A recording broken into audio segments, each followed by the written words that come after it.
We see an opportunity to do what's right, to change business as usual, to become business as it should be, where people don't just live and work, they thrive. To do that, Colliers is committing to elevate the way we do business, to elevate the built environment. We will minimize environmental impacts in our own operations and through the services we provide our clients. We will increase diversity and inclusion in Colliers and across our procurement practices to create an atmosphere welcoming of diverse ideas and perspectives. We will promote health and well-being in our operations and through our client services to help improve lives.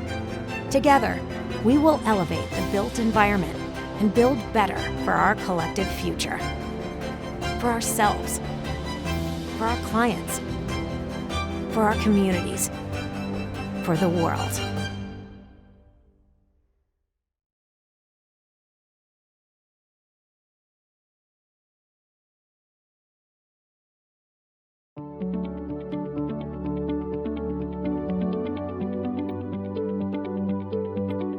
The Ortigas Central Business District is home to the country's most iconic structures since the 1960s.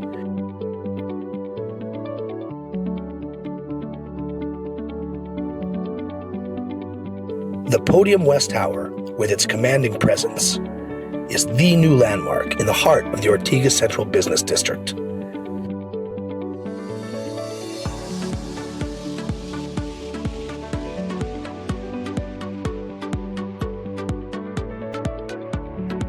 The Podium West Tower is located near major cities such as Mandaluyong, Quezon City, Pasig, San Juan, Taguig, and Makati.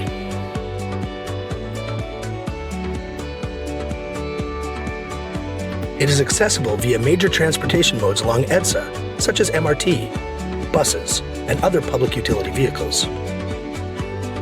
The Podium West Tower is strategically located near hotels, hospitals, schools, residential areas, and malls.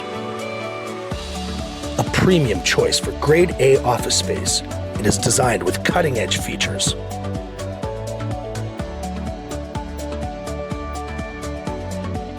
An eco-icon, setting new benchmarks in energy-efficient and environmentally friendly technologies.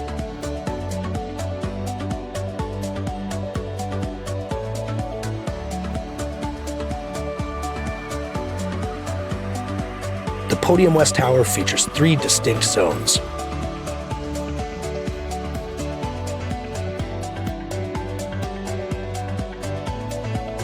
It is also conveniently connected to the new standard in lifestyle retail, the Podium Mall.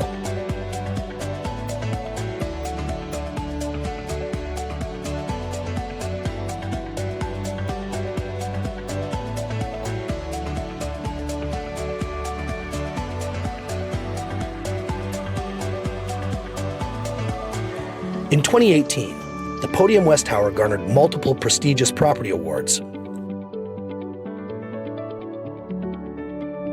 It has also earned several green certifications under its belt, such as the LEED Gold Mark by U.S. Green Building Council and Provisional BCA Green Mark Gold by the Building and Construction Authority of Singapore. The Podium West Tower is ready to change the skyline, change the gold standard, and redefine the workplace. The Podium West Tower, where green is the new gold.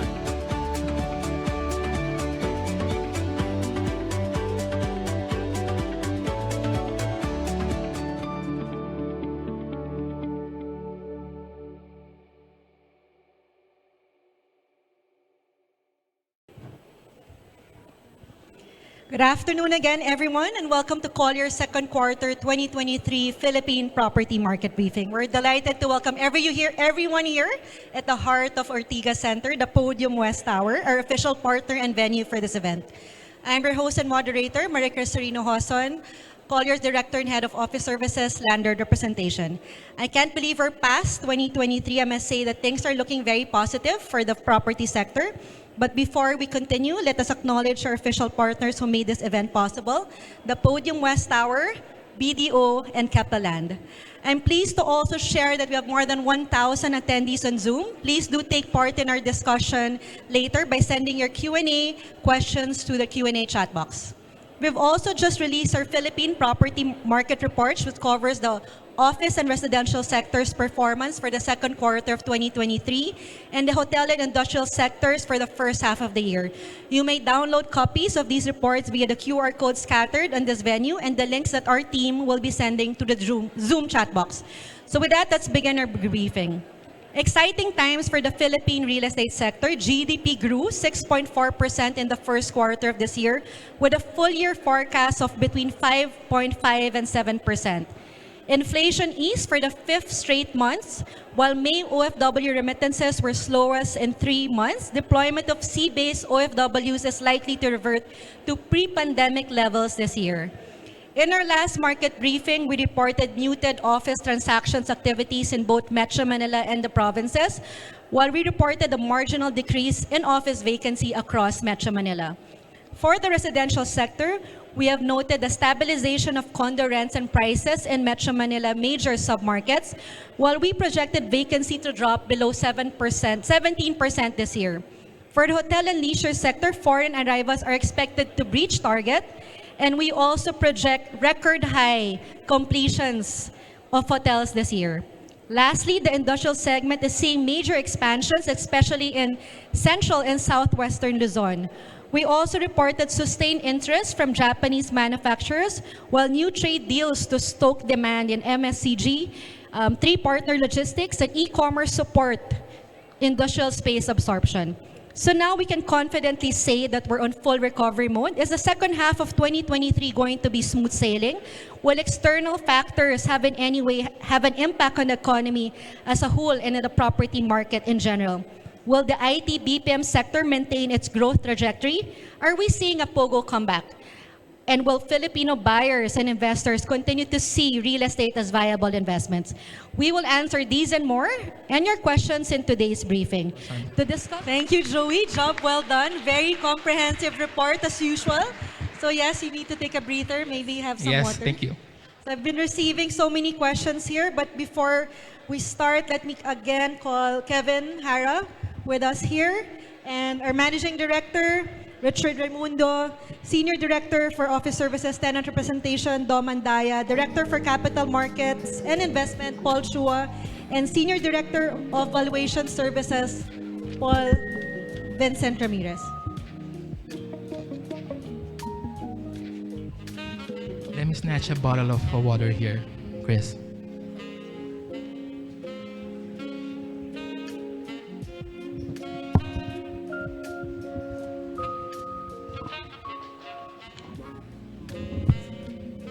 Okay, so let's start our Q&A for the first question for Richard. With new launches of more expensive residential condominiums in Metro Manila, developers are becoming more aggressive with their offering to the market. What are your thoughts on this trend? Being more aggressive on their offerings to the market?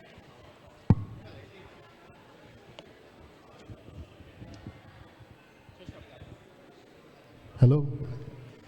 Well, they have no choice. I think you saw the numbers a while ago. Yes, there is movement now in the launches, so that is good.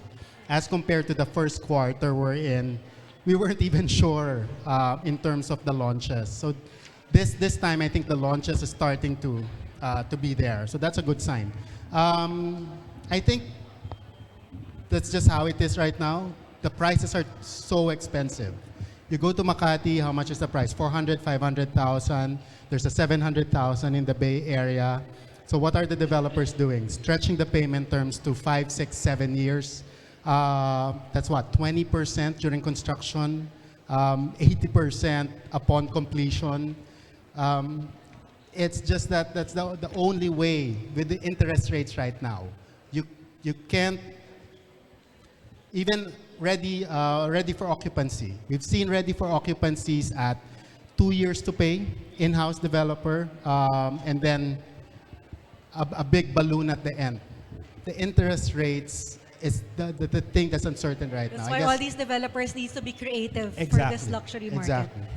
For Paul Ramirez, Given the rising construction costs and condo prices, so just a follow-up from Richard's answer, are high rises still a good investment for investor buyers in today's market? For buyers and investors, yes. Just look for the best deals and prices, and make sure that whatever investment properties you're buying, it's better to have that it has a secured lessee already, so that the cash flow is there, and if you're gonna pay it using financing, a certain amount of it will be paid using the proceeds from the rent.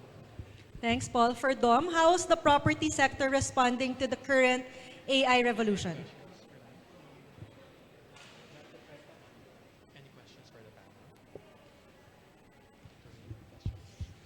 Hello. Yeah, AI. Yes, definitely there's an impact to real estate, whether that's positive or negative, right? In the office segment, AI is causing efficiencies, obsolescence of some job functions. So just by looking at that, then definitely there's a negative impact in terms of the space being occupied. Now, what can we do about it? We know that it will happen, right? The only thing that we don't know is when. So the better thing to do is to prepare. On the landlord side, develop better quality buildings, right? In order for to encourage occupiers to operate within buildings. On the occupier side, as a country, what we can do is to upskill. And that's where the public education system comes in, which is what Kevin mentioned. It's one of the focus areas of this administration, at least. So, bottom line, I think it's about, it will happen. Eventually, we don't know when. The pandemic accelerated some of the things that we feared before. So let's just upskill. The other thing that I want to say is that we are a beneficiary of the outsourcing business. So if we continue upskilling, I think in terms of volume, whatever we will lose because of AI will be complemented by the volume of work coming into the country. Thanks, Dom. My colleague here, Daniel, will be going around for questions from the audience. Please just raise your hand if you have a question. I'll approach you. So, Joey, do you expect property prices of office and condos to go up in BGC in 2024, and why? Definitely. For example, if you look at the newly launched project of Alveo, that's about more than 400,000 pesos per square meter VAT inclusive. So that only shows that the prices of condominium in BGC will only increase moving forward, even those in the secondary market. And as I mentioned earlier, so you have about 2-3% increase for average condominium prices in the pre-selling market. And definitely BGC will be one of those locations where we will see an increase in prices for the residential sector. For office, Dom or Kevin, you might want to comment on the pricing of capital values in BGC? Or Paul? Paul? Right down your alley. For office, Yes. the prices. Yes. As we see in the office sector in earlier presentation, we can only see that the office market is improving, and with that, rents will eventually increase and occupancy will stabilize, and with that, the values will also increase. So, and BGC, one of the most attractive location for office sector, I think there's nowhere else to go but up as far as pricing is concerned. Okay, for Paul Chua, please tell us what's currently happening in the data center sector. I think it's similar since the past couple of years. We've seen a lot of potential data center operators looking in the Philippines, particularly in trying to find where they can partner. They are looking for companies that are highly specialized in terms of IT, power, so that they can synergize their capabilities here in the Philippines. In terms of future developments. It will come. Most of them are currently in the due diligence phase, and we'll soon hear more about them. Thanks, Paul. Danes, we have a question from Yes, the we have a audience. question. Let's go ahead. Hi, Joey, Richard. This is Jessica from the EG Properties. I just wanted to ask, what are your thoughts on the proposed luxury tax measure that includes the upscale residential properties? What do you think of the proposed luxury tax and how it will affect the luxury market? I think at a certain price point, even if you put a tax to it, it really doesn't matter. So, you know, we're already talking about prices of what? 400,000, then 500,000, and then 700,000. And the total contract price, already seeing prices in the market now at 50, 70, 100 million per unit. So let's say they add on another 10% to that. Does that really matter to them? Maybe this segment in the market is not as sensitive as, let's say, someone who's buying 3.5 to 5 million residential. So I guess that's that market that's not as sensitive to that price increase. And I think that based on the bill that is pending in Congress, the price per square meter that was proposed is quite low. That's 100,000 pesos I think that's per the square. So problem. that's extremely low. So I think I that think needs to be revisited. Maybe that's the disconnect is, what is luxury, right? Is it 100,000? Maybe 10 years ago, the luxury was, I would say 200, 250. And now 500,000.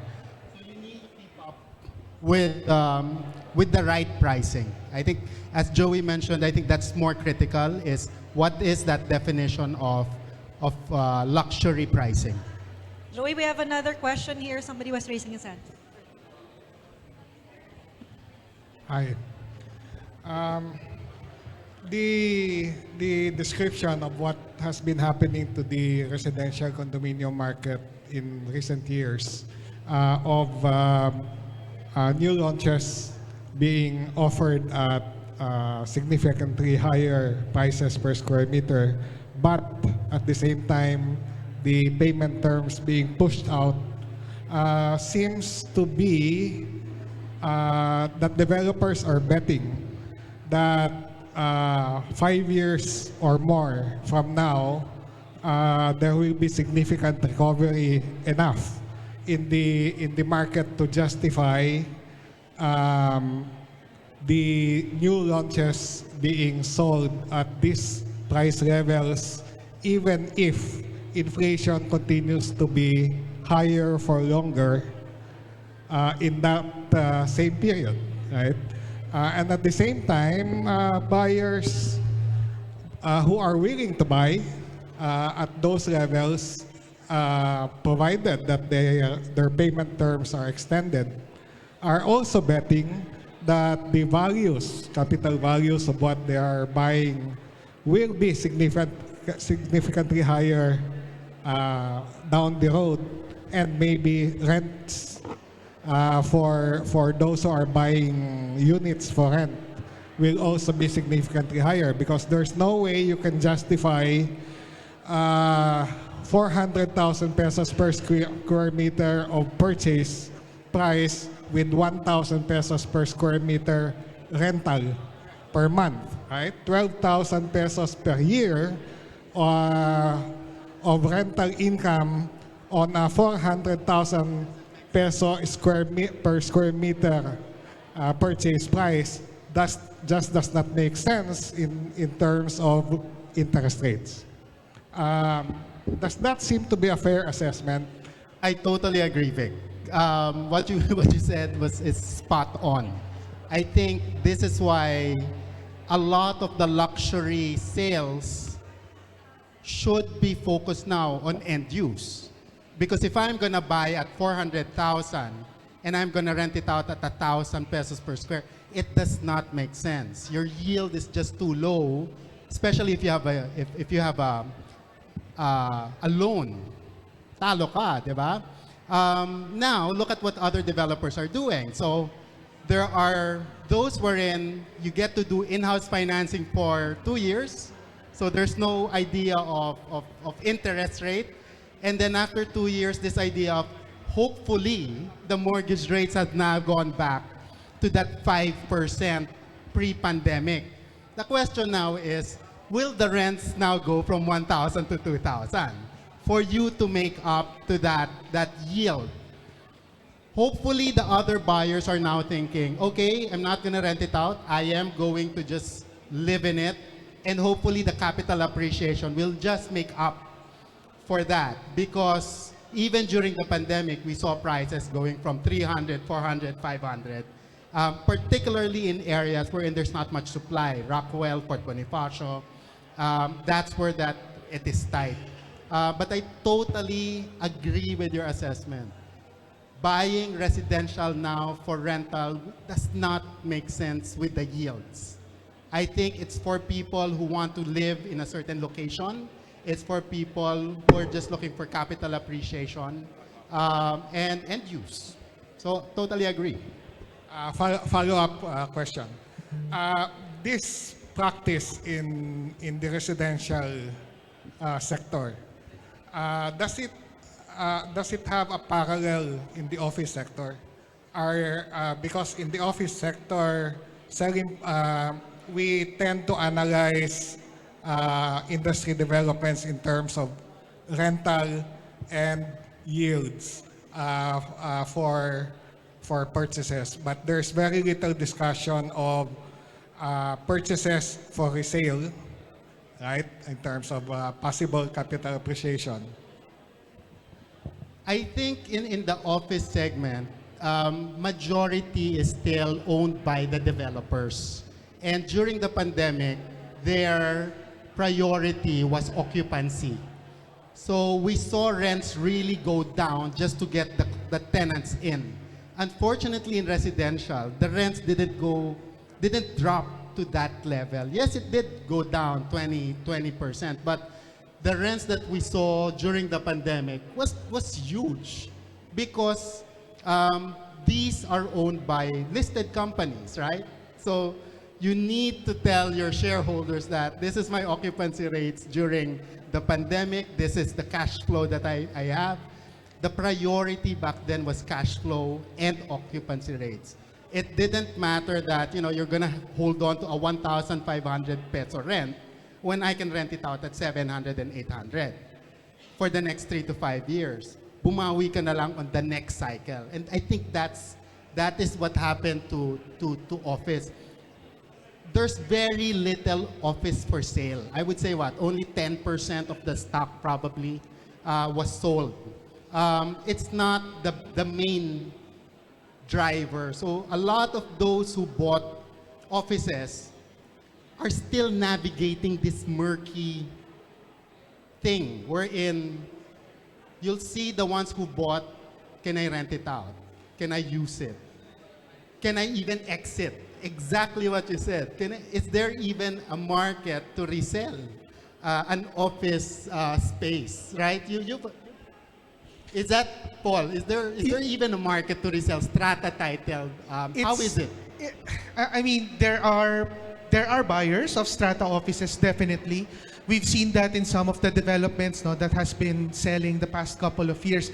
But they are mainly used for their own personal businesses. It's not something that I want to invest in an office, I'm going to lease it out. If it's a small space, then it's not that, the market here is being driven by BPOs. So definitely a small office is not going to work for them. But Richard is right. I mean, most of the offices here are owned by developers and they're not selling. I mean, they'd rather put it into their REIT portfolio rather than sell it outright. So recycle na lang their capital. That's their exit. That's the way that the developers do their exit for offices. Thank you, Rich. Thank you, Paul. Danes, we have a question Yeah, at we the have back. one question here. Hello, Ed Paulo Salting from the Manila Times. Just for Sir Joey, for in general, sir, how will the properties be for coming second half of 2023, and you said in 2024 for early what will the appetite be, sir? Like in general per se. For the property market, well, for 2024, again, I mean, sorry, sir, to clarify, for the second half, sir.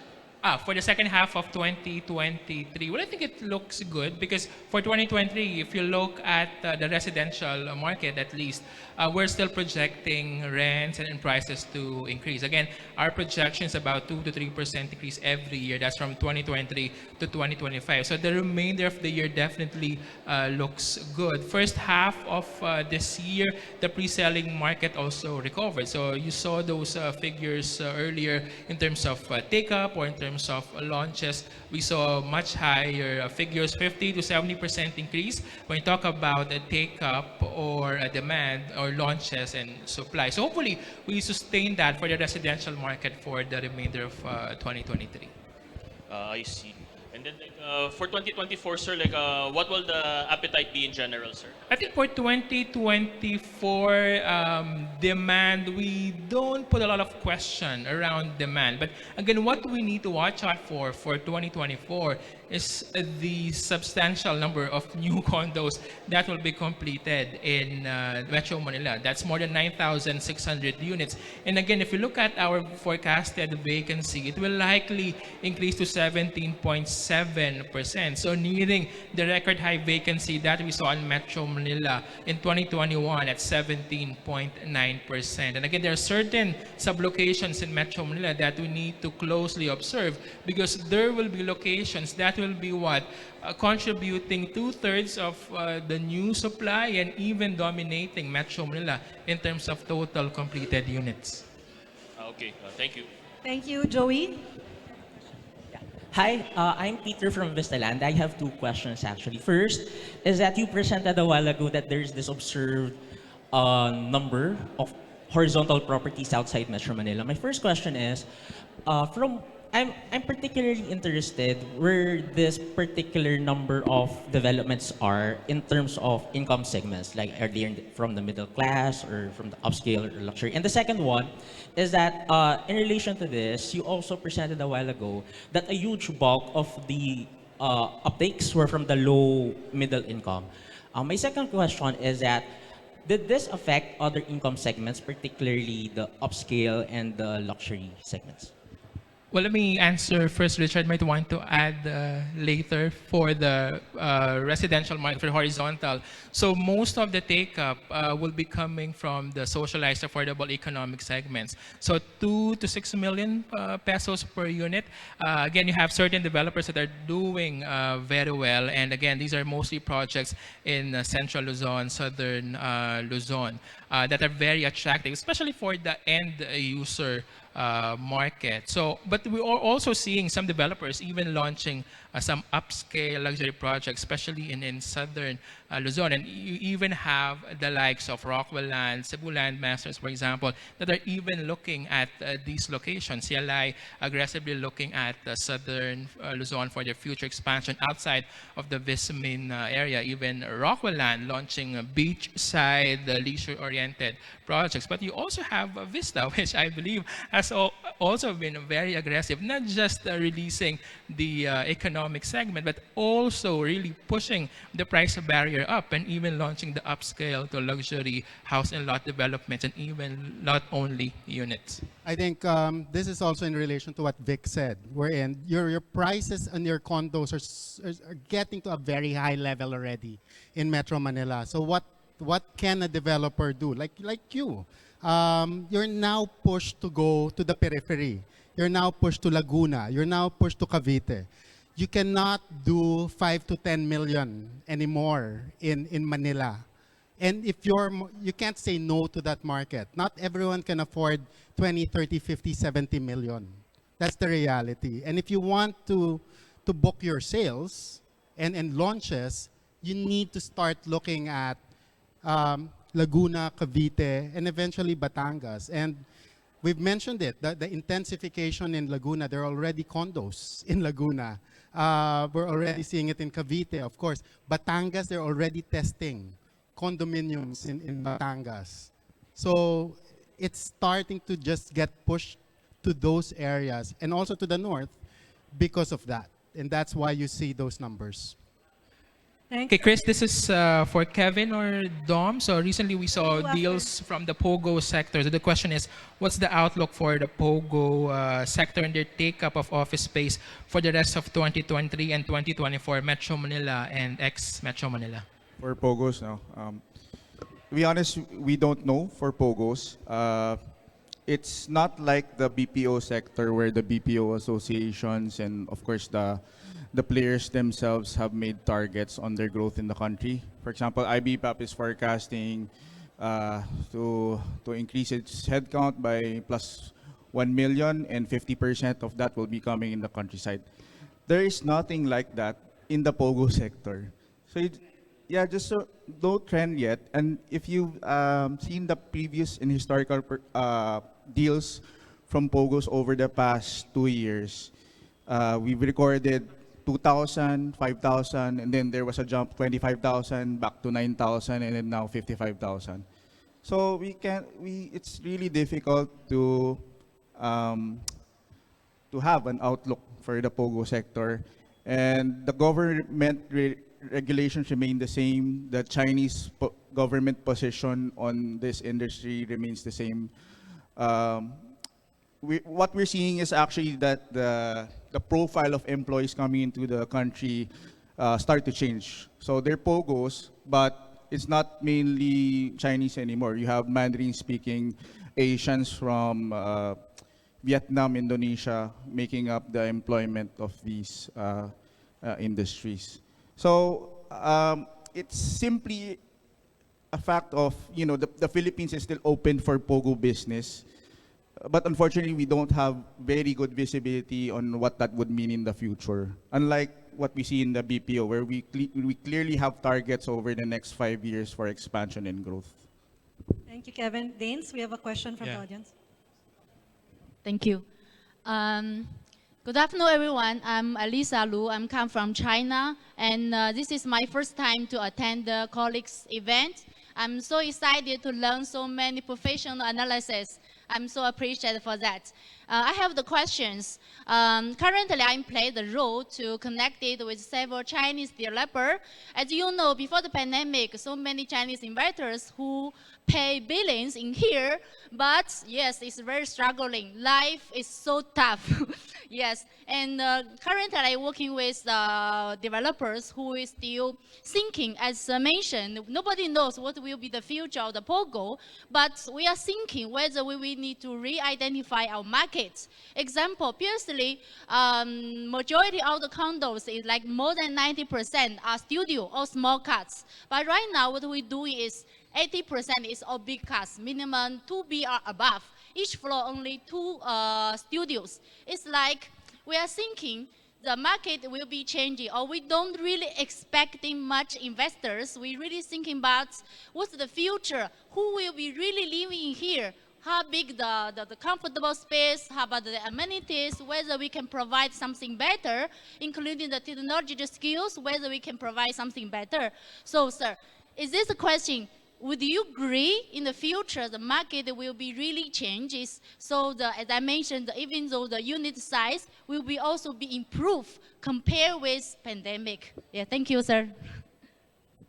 I totally agree. I think the market has changed, and I think if you're going to do a JV right now with a developer, then you have to change with the times, okay? I think the most important is the sustainability and the longevity of the project or that JV. Because what happened before was a lot of the Chinese developers came in and went, okay, the Pogo market is so hot that we can build, all studios and it will all sell. What if that market is gone? And we saw that dry up. Now look at the other JVs from other countries. The Japanese who came in, they were looking at the market on a more long-term perspective. And if you look at the JVs that they did, it was really going into certain locations with good longevity and a good development that is for the long term, right? The ones in Fort Bonifacio, for instance, those are big units. It's not for speculative. They were really targeting the end users. Yes, there are some studios, but some of the studios were only, what, 10, 20%. 80% was still for the end use. So you need to start looking at that market because one, you have the funds, you have the money to get into this market. I guess what you need to look into now is the right partner, the right location, and the right project that will now be for the long haul, not just something that's a quick project that's an in and out. Hello. I'm curious to know, for the Chinese market, can you tell us the main motivations why they would invest in condos? Thank you, sir. Thank you. Actually, before I come to the Philippines, I work in several different countries. I work in China 5 years and work in Indonesia. I work in UAE. And 2019, I come to here. And yes, as you mentioned, the Chinese investors, not from same as me. I also bought 3 condos in the Philippines. Compared with the big boss, they pay billions in here. They purchase several different land in Metro Manila, Cebu, Davao. Yeah, this is their targeting area. Number one, compared with China, they have the limit chance to earn more. This is the biggest reason. They want to explore more opportunity or more space can grow in. That's why, as sir, your report mentions, right now, so many joint ventures really increased. Yes, I absolutely agree.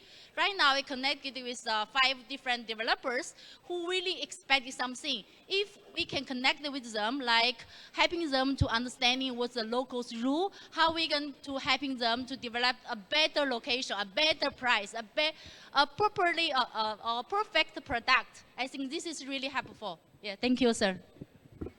Okay, our next question is for Paul C. Since you're sitting comfortably, could you please provide an overview of the current warehouse market rates and the most recent updates or developments? Market rates? Yes. I think the current warehouse rate hasn't changed much in the past couple of years. We're still seeing built-up warehouses at maybe on a good location, 500 pesos per square meter. That's very good already. But if you look at the fringes of certain logistics areas, it's going to be below that. The rare warehouses that are located within Metro Manila, still at the 500 to maybe 400 range. So it hasn't changed much. What really changed is what we're seeing are future modern warehouses that can possibly garner more rates in the future. Okay, for my co-moderator, who I'm putting on the spot, what can newer office projects learn from successful developments like Podium West and the like? In terms of attracting occupiers, what strategies can they add or infuse into their marketing arsenal? Yeah, so definitely a lot of developers can learn from the Podium West Tower, specifically because of a lot of interest for sustainable green development. So here in the Podium West Tower, it has the biggest green wall, 2,000 square meters with approximately 6,500 plants that can actually provide oxygen for 17 people every That's a 24 lot of hours. plants. And of course, the support service, there's a dog park here. So all these, one-stop shop for occupiers continue to attract all these companies at the Podium West Tower. It's the Podium Pop Park. Daniel has another question from the audience. Hello, this is Rafi from PNB Research. I think this is for Kevin. Yeah, the question again is about the office sector, particularly the Bay Area, since vacancies are still remain elevated even in your forecasts, given the continued also addition of supply, apart from even despite the additional transactions in the Bay Area. So my question is, how does the Bay Area able to address the looming vacancies in their area specifically? What's different about the Bay Area versus the other central business districts? Okay, Thank so you. We're excited about the new infrastructure that's going to be completed in the Bay Area that maybe will change the landscape of demand landscape in that area. So particularly the extension of the LRT, which will have critical stations along the reclaimed areas of Asiana and SM. So this will allow, of course, improve connectivity from residential areas and maybe will be attractive to the BPO locators again. So we're hoping that those improvements and also some good quality office space that is being built specifically in some developers, major developers that are there, will create a demand from BPO or even traditional firms looking for a flight to value strategy. Kasi then again, Bay Area with its market rates right now is still a compelling option along with Ortigas, given that they have roughly the same rental rates. I mean, Bay Area is slightly lower lang than Ortigas. So if you're a company from Makati, BGC, with you may want to look at places like Bay Area and Ortigas for a flight to value scenario. For Paul Ramirez, our valuation expert, how conclusive are property values in the absence of a legitimate real estate market database system? Well, that's actually the reason why we're still in business. But I think with the advent of AI, the AI will really help us really come up with a proper database, values, and all that. Because right now, the Philippines, the state of the information about property is really, really opaque. We don't have clear visibility of what's happening, who's buying, how much is the real price point. But once we open it up, once the database is opened up, and with the help of AI, all will be on the same level playing field as come to data. So with that, I think valuation will improve, and the values will be reflective of it's actually actual true values. Thank you, So Paul. contact Paul for your Ace valuation has another requirements. question from Mr. Bengzon. Hello, good afternoon, Chris. I have a question for Dom and Kevin. So, can you share some observations on the different return to office practices of occupiers? What are the factors that shape that direction, the workplace strategy? And second question is, what can the industry do to promote the return to office? Thank you, Miguel. So yeah, we've seen some companies gradually thinking about their current hybrid work policies, with some companies doing full RTO, some eventually planning to have RTO policies in their companies. However, there's the same concerns are still there from employees. There is a strong clamor to remain in work from home mode, especially for those employees that have already left for the provinces. So these people, pre-pandemic, were working out of the CBDs here in Manila, for example, but then the pandemic happened, they went back home to their provinces. So that really is a genuine challenge which BPOs, traditional firms alike, are facing when it comes to return to office. Of course, there is a banid solution to that. If you really want people to come back to the office, you may institute mitigating measures such as increasing transportation allowances, maybe even giving housing allowances.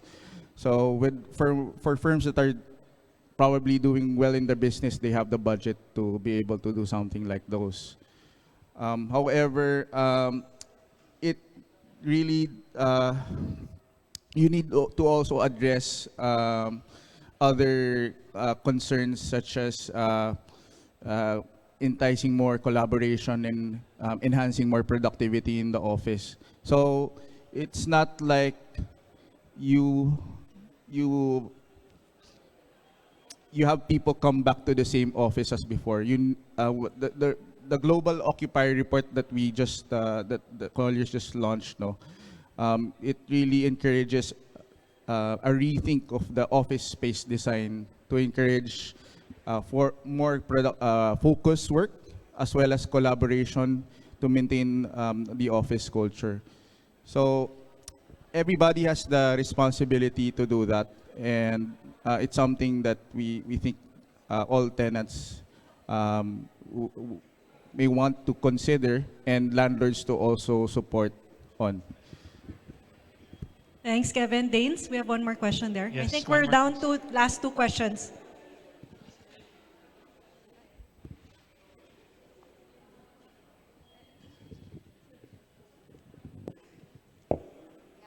So hi, I'm Kat from the HU Property. So per your Dom and Kevin, earlier it was mentioned that provincial office transactions increased this quarter. Can you share the demand situation for the neighboring provinces like Cavite and Laguna?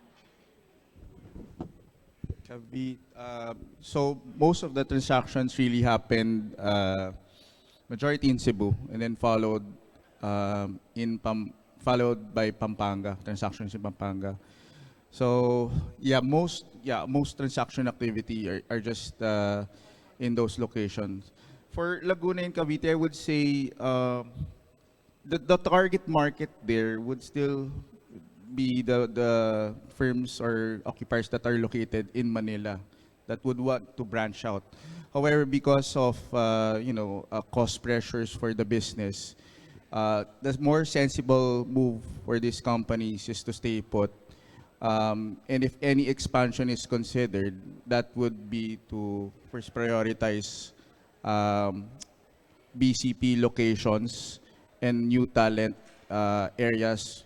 Maybe also take advantage of lower wage costs in areas farther away from Metro Manila, because Laguna and Cavite are actually more in the wage bracket, same as Manila. So. Maybe, Danes, you can also share your inputs on Laguna. Why are BPOs gravitating towards Laguna? Go ahead, Danes. So we recently did a transaction for a BPO in Laguna, and they gravitated towards Laguna because of the cost, the availability of space, but also because of what Kevin mentioned was the labor arbitrage. So they really are looking for still spaces, but most of them are more focused now in the provinces. So that's one of the bigger transactions coming in for Q3 of this year. Thanks. Do we have one more question? Yeah, one more question.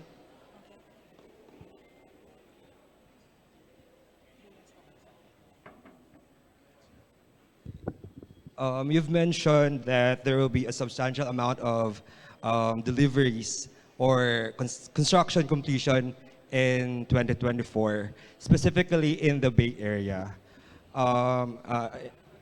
There would, of course, as expected, the supplies and vacancy would rise during 2024. Would this event have a rippling effect on other areas such as the CBDs or other areas such as Quezon City, ganyan?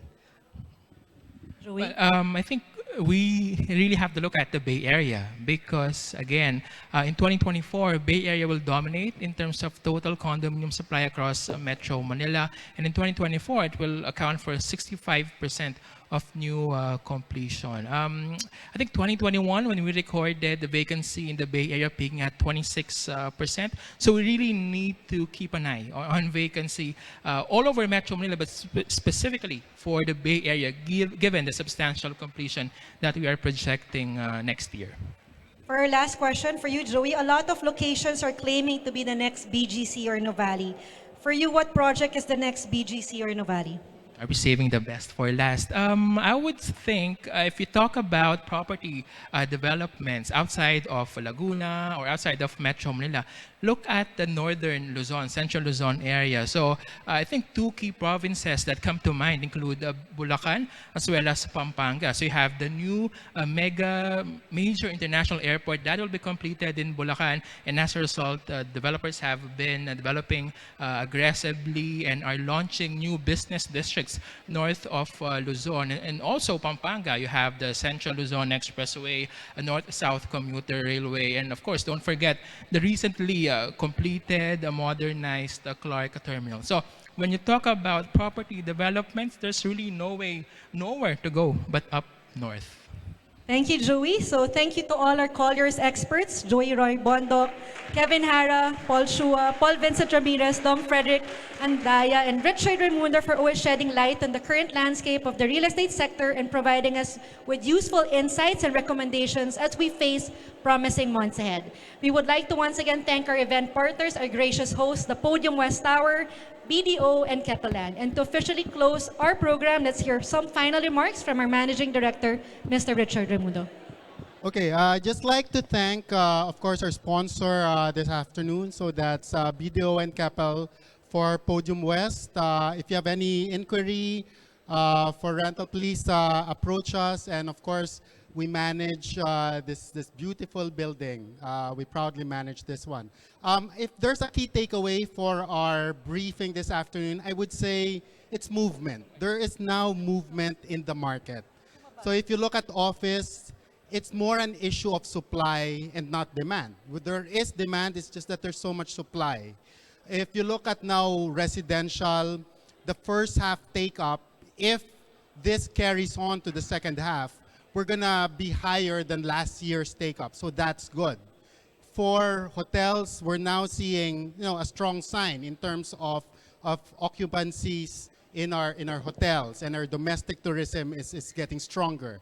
And then of course you have your industrial, which remains very stable. So overall, I would say the takeaway for this quarter is movement and there's activity. So hopefully we're gonna see you in the next and we hope to see more activity in the market. So again, thank you very much. We have some refreshments and some snacks at the back. Thank you for coming. Thank you, Richard, and thank you to everyone who joined us here at the beautiful Podium West Tower, and to our participants in Zoom. You're welcome to reach out to our team if you have further questions, if you would like to receive more information on the office, residential, hotel, and industrial sector. If you'd like to stay updated on the latest news and insights in the Philippine property sector, please visit our website, colliers.com. Follow us on LinkedIn, Facebook, Twitter, Instagram. If you'd like to hear more from Joey, he has a regular column at the Philippine Daily Inquirer called Colliers Review. It comes out every Saturday in the newspaper's property section. Colliers also has a regular column in Business World called Colliers Insights and the Philippine Star Colliers Outlook. So make sure to get copies of these newspapers as well. So once again, on behalf of Colliers, thank you for joining us today. I hope you will all have a great second half of 2023. We look forward to see you again in our next market briefing in October. Goodbye, everyone, and take care. Thanks, guys. Thanks, Chris, for moderating with me. Thank you, Joey.